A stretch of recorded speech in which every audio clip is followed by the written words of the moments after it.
Baik teman-teman sekalian, kita akan masuk ke bahasan kita akibat harta haram. Banyak umat Islam teman-teman sudah tidak peduli lagi tentang masalah pendapatan dia halal atau haram di zaman kita sekarang. Mereka sudah tidak membedakan mana transaksi jual beli yang dibolehkan, mana riba. Mereka tidak lagi mau tahu apakah ini sumbernya halal atau tidak. Yang penting saya mendapatkan, apakah mengambil haknya ahli waris yang lain, apakah mengkorupsi di kantor, ataukah menipu dalam transaksi jual beli di takaran. Bahkan teman-teman sekalian, banyak umat-umat sebelum kita yang Allah binasakan, hampir seluruh pelanggaran mereka yang dibinasakan itu ada pada kita sekarang. Harusnya kita merasa khawatir. Bukankah kaum Lut disiksa karena adanya homoseksual tersebar di tengah mereka? Sekarang LGBT lagi dikobar-kobarkan seakan-akan kebebasan untuk melakukan itu. Dan banyak kaum munafik ini yang berbicara bahwasanya ini nggak masalah. Buktinya negara-negara kafir mereka melakukan tapi mereka tidak dihukum juga, ya seperti kaum Lut. Subhanallah. Pertanyaan sederhana kepada mereka ini, apakah kita menunggu kita dihukum baru kita mau menyadarinya sebagaimana terjadi pada umat-umat sebelum kita? Bukankah juga kaum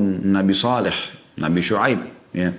Nabi Syuaib tepatnya, mereka di negeri Madian curang dalam timbangan, dan itu sudah banyak terjadi di waktu kita sekarang. Banyak sekali pelanggaran-pelanggaran nabi-nabi sebelum kita terjadi pada kita. Maka kitanya harus lebih hati-hati harusnya. Dan Nabi SAW sudah menggambarkan kepada kita sebenarnya, dan sepertinya waktu itu ada di masa kita sekarang. Karena hampir mayoritas kaum muslimin, semoga Allah selamatkan, tidak menganggap bisa transaksi kecuali dengan riba, padahal riba haram misalnya. Alasannya, saya nggak mungkin punya rumah kalau saya tidak KPR, walaupun harus riba. Saya nggak mungkin punya kendaraan kecuali saya harus cicil dengan cara riba. Saya tidak mungkin bisa membiayai keluarga kecuali dengan riba, walaupun utang dengan berbunga ya. Jadi seakan-akan tidak, mereka mengurung diri mereka di pendapatan itu dan tidak mungkin kecuali dengan cara itu. Berapa banyak orang sekarang sibuk dengan kartu kreditnya, beli ini, beli itu, padahal semuanya dengan utang dan dibayarkan oleh bank ribawi. Dan ini riba, satu-satunya dosa yang Allah Subhanahu wa taala mengancam ya, dalam surah Al-Baqarah surah nomor 2 ayat 275 276 dengan diperangi oleh Allah dan Rasulnya. Nabi SAW sudah menyampaikan kepada kita dalam hadis Bukhari dan diriwayatkan dari Abu Hurairah radhiyallahu anhu di nomor 2000. Tentu ini hadisnya nomor 2083 ya. Kata Nabi SAW, la ya'tiyanna 'alan nasi zamanun la yubadil mar'u bima akhadal mal amin halalin amin haram. Akan datang nanti satu waktu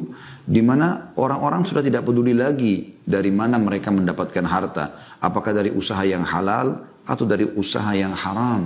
Bagi mereka nggak penting itu. Tidak mereka fikir akan ada efek-efek daripada masalah pendapatan haram ini. Nanti akan kita bahas insya Allah lebih jauh tentang apa sih efeknya gitu. Di dalam sebuah statement yang disampaikan oleh Ibnu Taimiyah rahimahullah, beliau berkata, wal qalilu minal halali yubarak fihi wal haramu al kathir yadhhab wa yamhaquhu Allah taala. Ini diambil dari Majmu' Fatwa beliau, Majmu' Fatawa di 28 halaman 646. Beliau mengatakan sedikit dari yang halal itu lebih banyak membawa berkah di dalamnya, sedangkan yang haram yang jumlahnya banyak hanya cepat hilang dan Allah akan menghancurkannya. Jadi misalnya dana korupsi misalnya, mungkin dia berkhayal dengan sekian miliar di rekening dia, ya, pendapatan dia. Atau misalnya teman-temannya di kantor sedang bagi-bagi, ada sebuah proyek apa yang dianggap itu bisa menghemat dana dan ternyata bukan milik mereka, lalu dibagi-bagi, yang penting dapat duit gitu kan. Dia tidak berpikir, dia cuma lihat jumlahnya, toh bisa cukup untuk beli kendaraan, bisa membawa keluarga untuk safar bersenang-senang. Mereka tidak berpikir efeknya. Semua itu akan ada efek-efek yang berat. Umumnya akan ada penyakit yang kronis, umumnya ribut rumah tangga, umumnya anak-anak jadi durhaka. Banyak efek-efeknya. Sampai sebagian ulama menganjurkan, kalau ada seseorang yang menemukan banyak permasalahan dalam hidupnya, maka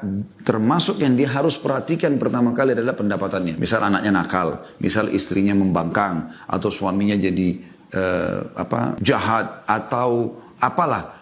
Maka salah satu yang jadikan bahan pertimbangan itu, termasuk penyakit kronis, bangkrutnya usaha, apalah rusaknya citra dan segala macam. Nabi SAW menyebutkan tentang masalah ini, bahkan mendoakan kecelakaan bagi orang yang selalu saja dia berpikir untuk pendapatan haram, tanpa berpikir ini apa efeknya gitu. Dalam sebuah hadis Bukhari di nomor 2886 dari Abu Hurairah, bahwasanya baginda Nabi SAW bersabda, ta'isa abdud dinari wad dirhami wal qatifati wal khamisa in u'tiya radi wa in lam yu'ta lam yarda. Celakalah wahai budak-budak dinar, dirham. Qatifa artinya pakaian yang memiliki bludru, maksudnya baju-baju yang bagus gitu bermerek. Khamisa pakaian yang berwarna hitam dan ada bintik-bintik merah. Ini termasuk pakaian-pakaian yang mahal, orang kadang-kadang memperebutkan dan merasa berbangga-bangga sombong dengannya. Jika ia diberi maka ia ridho, dan jika tidak diberi maka ia tidak ridho. Jadi ciri orang yang suka pendapatan haram itu, mereka tidak kenal lagi yang namanya ikhlas dalam bekerja. Bagi mereka, bayar, saya kerja. Ya, bahkan subhanallah kadang-kadang mereka melanggar akad mereka. Seseorang teman-teman kalau sudah punya akad kerja dengan satu instansi, berarti dia membawa nama instansi tersebut. Dan kesepakatan gaji atau payroll yang ada setiap bulan itu menunjukkan sudah cukup bagi dia dan dia tidak punya hak untuk mengambil lebih daripada itu.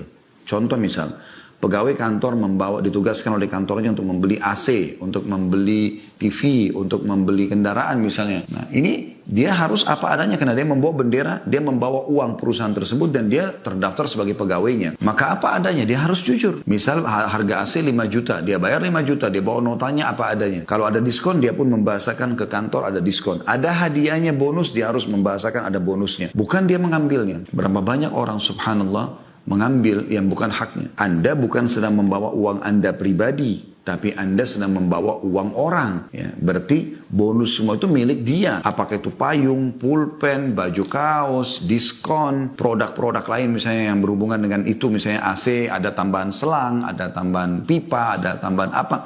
Semua itu pemilik harta. Yang lebih parah sering kita dengar di tengah-tengah masyarakat kita. Mereka tidak peduli lagi teman-teman sekalian. Pada saat datang mereka suruh upgrade, disuruh naikkan notanya. Harga keramik, harga granit, harga AC 6 juta, 5 juta, dinaikkan jadi 7 juta. Yang lebih jauh lagi daripada itu kadang-kadang subhanallah dana-dana sosial mereka salah gunakan. Jadi mereka menggunakannya dengan cara memang mengambilnya ya, sehingga akhirnya bukan haknya. Dan ini termasuk perbuatan yang masuk dalam pendapatan-pendapatan